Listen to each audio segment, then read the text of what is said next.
Hoi hoi, more content from the Sporting Plug. Oh, suits you, sir. I'm Aeron. Joining me to predict week 6 of the Premier League is Alex Delanzo. Pleasure to be here, mate, as Now, always. so we should put an edit in here, shouldn't we? Because we're actually recording this straight after we did the predictions of the Champions League. So we don't know what the Champions League scores are. So, Alex, how do you feel about that crushing 2-1 defeat to PSV Eindhoven? Insert edit. Alex, how do you feel about thrashing PSV Eindhoven 3-0? Fantastic result. Yeah, great result. It'll either be fantastic result, thanks, appreciate that, or Arteta out, depending on how you want to look at it. Or Ramsdale, fucking state of it. Can't believe you started. What a disgrace. Oh, insert edit. Ramsdale definitely should have started that game. What a joke. So yeah, the Premier League is this weekend as you're watching this. Magnificent. Let's start with Crystal Palace at home to Fulham. Crystal Palace or Fulham? You know what? This is going to be an interesting game. It's just one of those games where it's going to be, mate. it's just one of those games where you're thinking, what the fuck's going to happen in this game? Like, I thought Villa were going to bin off Palace last weekend with ease, and to be fair, up until right late in the game, Palace they were in it. Although Villa had a lot of chances, and they just need to be more clinical. If you're clinical against Palace, you will get goals. That's one of the biggest ones for Fulham. No clinicism whatsoever. They barely scraped past Luton. I wasn't overly impressed. I think Crystal Palace win this game 1-0. I'm going to go for a 1-1 draw. I think it'd be a cagey affair. All right. Don't know what happens, but yeah. Speaking of cagey affairs, and no, I'm not talking about my sex life. Luton at home to Wolves. Do Luton finally get off the mark against an incredibly patchy Wolves side? Fucking heck, this is going to be turgid. It's going to be a bad game of football, isn't it? Bad game. To be fair to Wolves, they've shown Last on match of the day. They've shown a bit recently, you know. To be fair to them, you know, they've had a few decent results, and I can see them winning. I can see Wolves picking up a win. I'm going to 2-1 Wolves. Beating Luton away. Yeah. I think Luton get off the mark 1-1. This is one of their points they're going to make. However, I have said on this podcast, I believe Luton may potentially break the record for the least amount of points in the Premier League. And how many points do they need to get? 11. Yeah, I can see. Although maybe they go on a bit of a run and win 2 or 3 games. Yeah, but they've actually got. Well, yeah, I don't know. We'll see. If they lose to Everton, they ain't getting shit in this league. That's what I think. I think that's how I'm looking at it. They've got a potential 6 pointer there, haven't they? You've got to be. Luton are going down. I'm sorry. I just don't see 3 other teams that are worse than them. I don't. Everton potentially. Other than that, all these other teams could potentially knock them off quite easily. So yeah, and obviously Burnley playing right now, I believe, against Nottingham Forest. So we'll see how that pans out. But yeah, I think 1-1 draw. Man City are at home to Nottingham Forest. What's the point? It's going to be 4-0, 4-1. Haaland will score a couple, or he'll just do what he did against West Ham, where he keep falling over his own big fat face for 80 minutes, and then bundle a lucky one in at the end, and we'll act like he's a god, some sort of deity. But either way, Man City are going to thrash him, right? Yeah. 4-1. 4-1, yeah. We're both saying, we're both going 4-1, I think, there. A 1-0 goal. They'll probably score. They keep conceding a dodgy goal. Have you noticed that, Man City? Just to give us that little bit of hope that they might fuck up. Even the West Ham game. I watched I watched Match of the Day with our good buddy Frankie T, right? Because I got home late from the rest of it. I had no idea what the scores were. And I like that. It reminds me of that romantic thing I had as a kid when I get home and watch Match of the Day, because there was no Sky Sports in my house. It was terrestrial TV, mate. And so I had no idea what any of the scores were. I would watch all the highlights and just support it like I was watching it live. And Frankie's like, I'm like, oh, well, this is obviously going to be a Man City win. And Frankie's like, oh, you never know. I was like, when somebody's working you can just smell it a mile off. And as soon as they scored, I immediately was like, yeah, that's just going to piss off Man City more. And it got to half time, and I thought, give it 30 seconds and they'll score. And they did. That's exactly what they did. And some dildo called Doku, or whatever his fucking name is, Sudoku, I presume his first name's Sue, he fucking then goes and does some stupid FIFA celebration. I'm like, fuck off, you absolute dork. You fucking nerd. How much are you on? Probably like, I don't know, 150 grand a week. Literally, right? He could quite honestly make my life comfortable for the rest of my life with 1 week of his wages, and this prick's doing a FIFA dance at West Ham. Well, for an equaliser as well, not even a winner. You fucking dork. Absolute dork. Yeah. First name Sue for the rest of time. Congratulations, prick. Brentford are at home to Everton. Brentford to win, right? Come on. Sure. Everton looked fucking as threatening as a 3-year-old kid in a soft play. Like, I don't know what that normally looks like, but I'm assuming that's not very threatening based on their performance against Newcastle. Pretty limp-wristed. But that being said, they were also very good at keeping Newcastle out. You know, it took Newcastle quite a lot to break them down. Everton couldn't honestly break down said 3-year-old if it was having a breakdown. Like, they are fucking useless. Honestly, Everton are the kind of, like, Everton right now couldn't dismantle a 4-piece Lego set, much less a Premier League team. Brentford to win this game 3-0. I don't think Everton could break down 5 pieces of A4 paper. They couldn't fucking break down a digestive biscuit that's already been in my cup of tea. There's more. Right down below all the things that are absolutely weak as shit that Everton couldn't break down in the comments below. And the best one, I'll give you a free sticker or something like it, just for a giggle. Fuck it, why not? Be a laugh. Yeah, Sodom. Burnley are at home to Man United. An 8:00 kickoff on a Saturday night. Are you mad? Burnley, who wants to go? I mean, I know Burnley is really struggling for things to do because it's a shithole, but come on, 8 p.m. on a Saturday. Hey? Yeah, they're 1-0 up at the moment to Nottingham Forest. So really? There you go. There you go. Shows you how we're absolutely shattering our own kayfabe here by telling people when we're recording this. I fancy live updates. Man United have got to win this, right? They've got to win. Oh, they have to, yeah. Ten Hag scored against the Sack. If they come off of the back of a loss in the Champions League, heavy on the bite, and then lose to Burnley, you got to think Ten Hag is on the chopping block, surely. Yeah, it's probably going to be 5 Hag if they lose this game. Honestly, cut him in half, and it'll be 5 Hag. How has nobody else used that joke yet? Come on, you're not. You know what? You just Alex Delanzo is playing fucking chess, and you cunts are playing checkers, man. You're not even playing checkers. You're playing Connect 4. Get on with it. Stay with it. Speaking of 4 and Connect 4, no top 4 for you, United. Get out. You'll be lucky if you get in Europa League at this rate. The state of your football side. I think they'll win 1-0. It'll be cagey as fuck. It'll be dirty as fuck, but they'll get a win. 2-1. Probably Bruno cheeky penalty or something. Fair enough. And then things get rather tasty, don't they, on Sunday? Arsenal at Spurs, 2:00 kickoff. I'm at Coliseum, so I'm going to be watching this on my phone, screaming at my phone, and then I'm going to have to go on commentary and scream at wrestlers for 3 hours. So, Tottenham to win 2-1. I'm going to go for draw.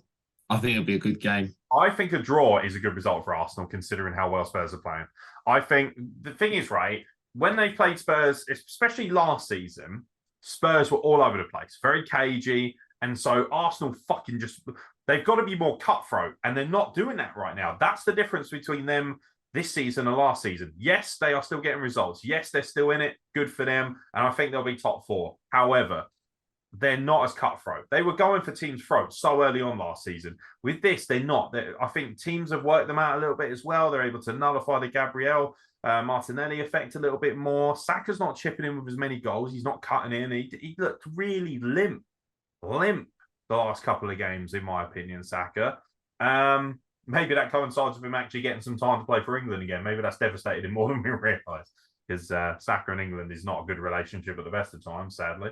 But I think Tottenham are going to beat Arsenal unless they come out with that ruthless side that they do have in their locker. And I also think they are really missing the grit of Granit Xhaka in the middle. Declan Rice, more finesse. He's not nearly as gritty. He's not nearly as dirty.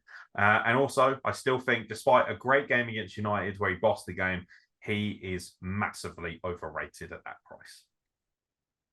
I think Spurs beat Arsenal 2-1.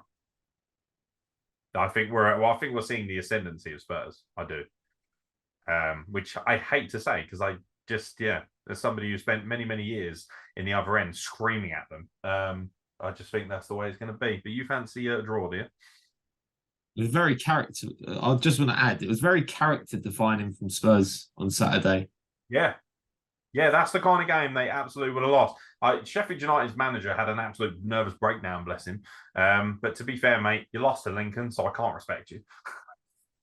Which, by the way, I called. Did I not say we beat? Did I not say we had a chance of beating Sheffield United? And now we are massive, not you, West Ham, and we'll see you in a week. I can't wait. I've got my ticket, mate. I'm ready. Hey? Prepare anuses, West Ham. Prepare by diddly hole for Lincoln City are entering Raw.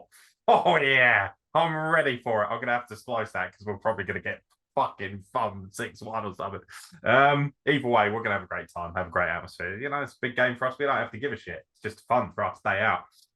Shame it's not West Ham, but you know what? I'm happy I've got my ticket. To return the Sinsel Bank. Right, Brighton are at home to Bournemouth.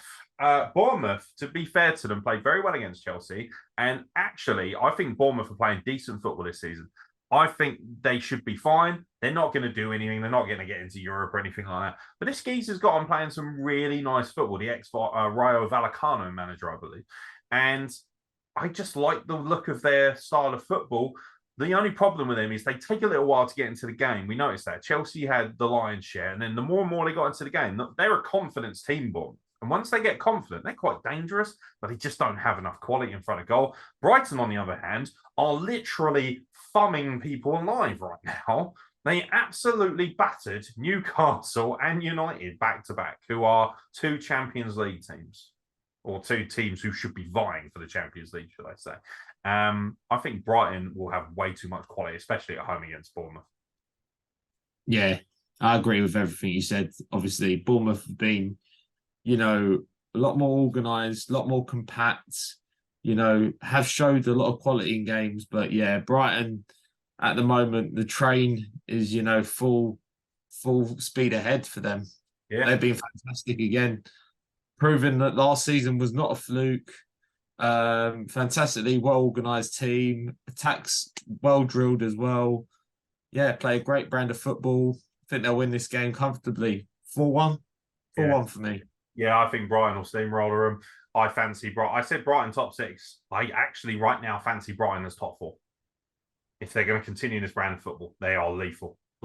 And they've had injuries as well. And they moved 6 players around, didn't they, for that game on the weekend, and still fucking ran United ragged. It was not a contest. Speaking of contests, can't wait. My boy Danny's watching this. Please don't be suicidal. Chelsea are at home to Aston Villa. Chelsea spent over £1 billion on footballers, and they currently sit below mid-table. They are not good. They lost to Nottingham Forest at home. They barely scraped a draw. They are limp. By the way, Chilwell, what a fucking limp-wristed penis he is. Useless. That it's just everywhere you look. Nicholas Jackson, right? My mate Danny said that he was the new Drogba. I'm so sorry to bin you out like that, Danny, but what a fucking you must. I mean, to be fair, he did say to me last night he was embarrassed by that comment. You should be embarrassed. I'm embarrassed for you, bro. The new Drogba. More like the fucking new Nicky Summerby, mate. The state of it. The fucking state of it. Do you know what? Villa to beat Chelsea 1-0. Can I say Nicholas Jackson, more like the movement of Michael Jackson? Honestly, Chelsea, this is actually a big game for Chelsea because they've actually got a long list of very tough fixtures to come. Aston Villa, again, character defining. We tell character defining win against Crystal Palace. They've had a couple of, you know, bad games, Aston Villa. Had a lot of injuries as well, to their credit. They're missing on lots of their good players. If they had their full strength team, I reckon they'd run Chelsea over this weekend. I think 1-0. Chelsea, I'm looking at it and I'm thinking, I said this to my mate, Danny, who obviously supports Chelsea. This is not a football team. This is a collection of individual footballers who have played well in other systems, who have no clue how to play together and have no system. Who's at fault for that? That's Pochettino. He is responsible for getting them playing like a unit, and he's not doing that. He has not brought them. He's not brought players that gel. For instance, Chilwell doesn't play well against side, fucking, I don't know, Mudryk. Jackson doesn't play well and link up and play well with any of these. None of them link up. None of them play well. Thiago Silva is your best player. He's 38. He's my age. And he's your best player. And he's, by the way, one of the cheapest. Comical as fuck. This is proof that, yeah, money is fantastic, but it cannot necessarily buy you success. A lot of these players cost more than Haaland. Caicedo, by the way. I think for Chelsea, we talk about the money spent, but there's not a means to. They're spending to get players. They're not spending to buy players for a system. They feel like just for quality. They're paying so other teams can't have those players. What they're doing is what Man City do on the sly while buying really good players as well. Man City in the background, Calvin Phillips is a good example of that. Oh, yeah, sure. We'll just buy him so he can't go somewhere else and be dangerous.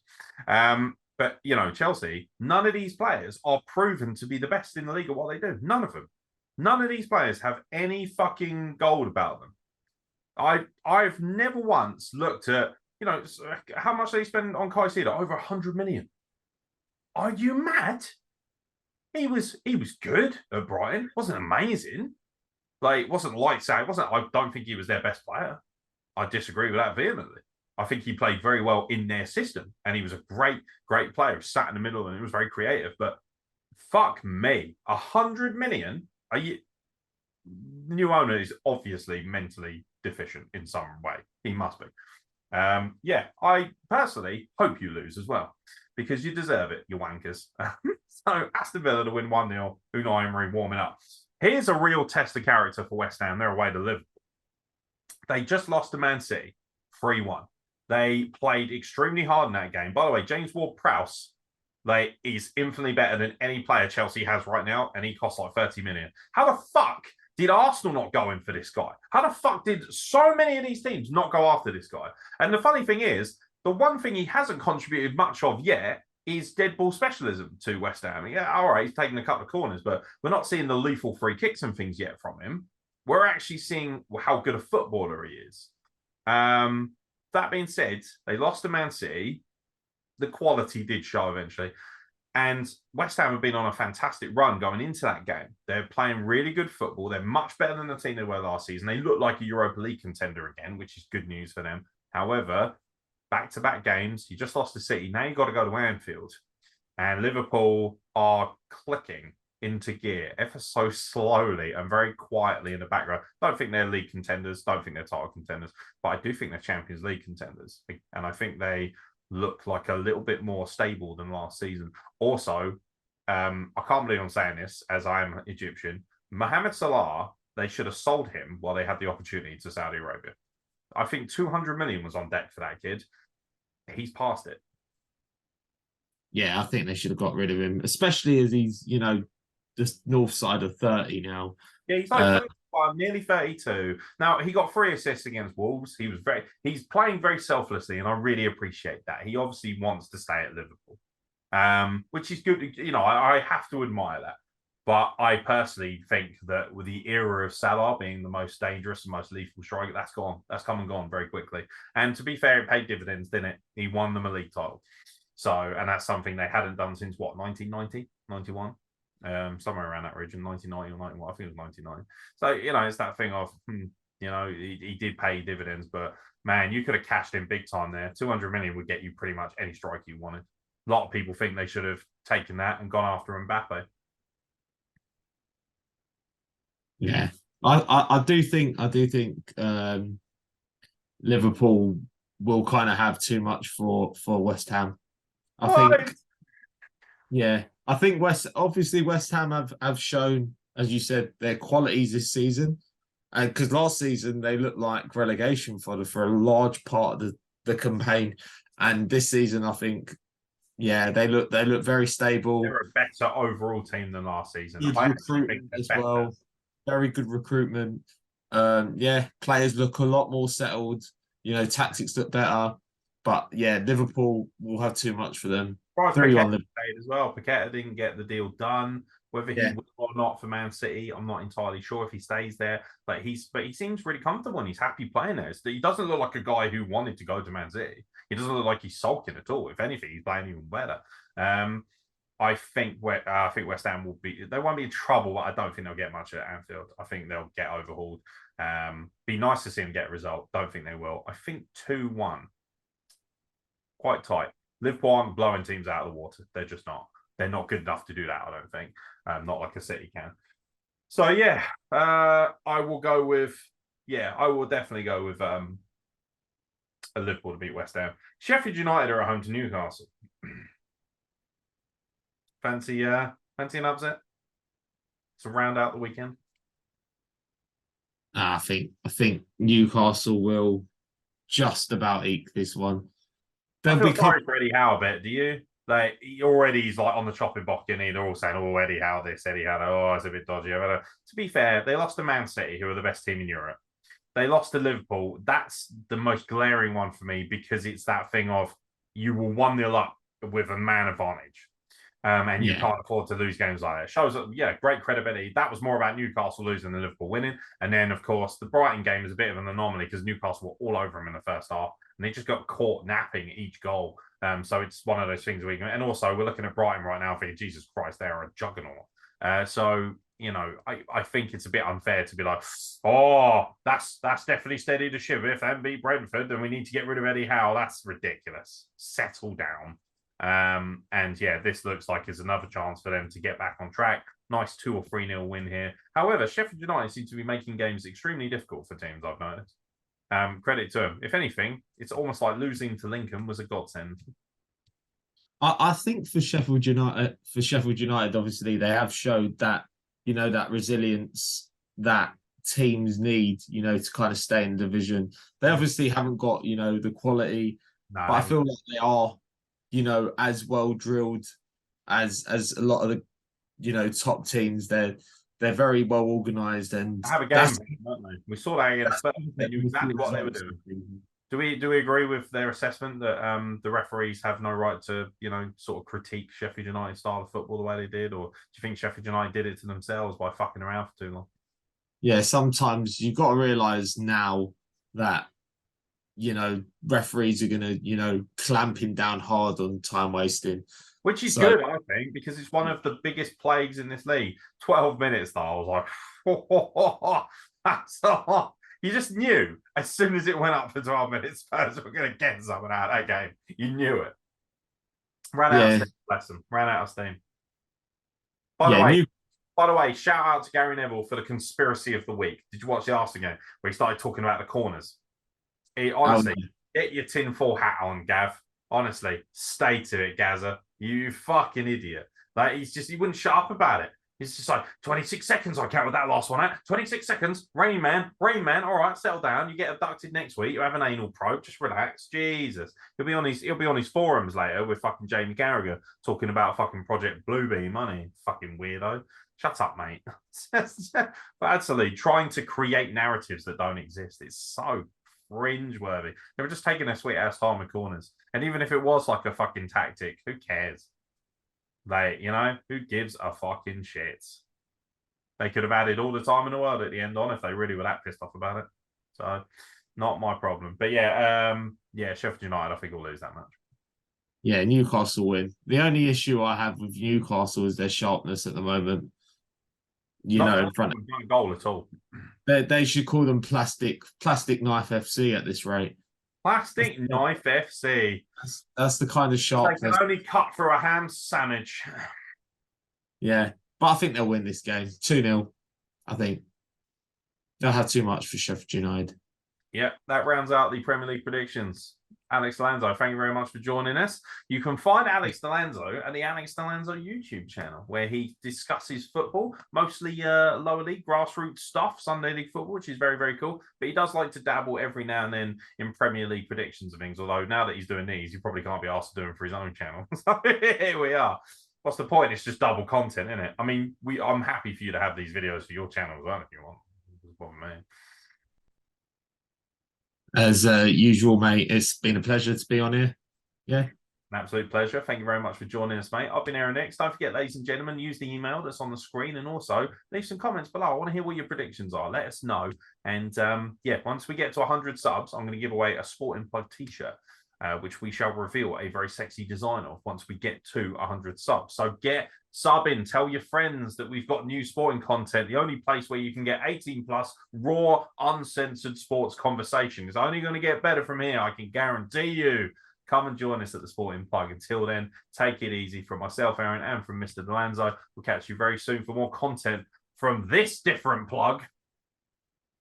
Fucking, we are massive. I want West Ham injured and fucking violated everywhere, mate, so that we can take advantage of them in the Carabao Cup. Take a Carabao, son.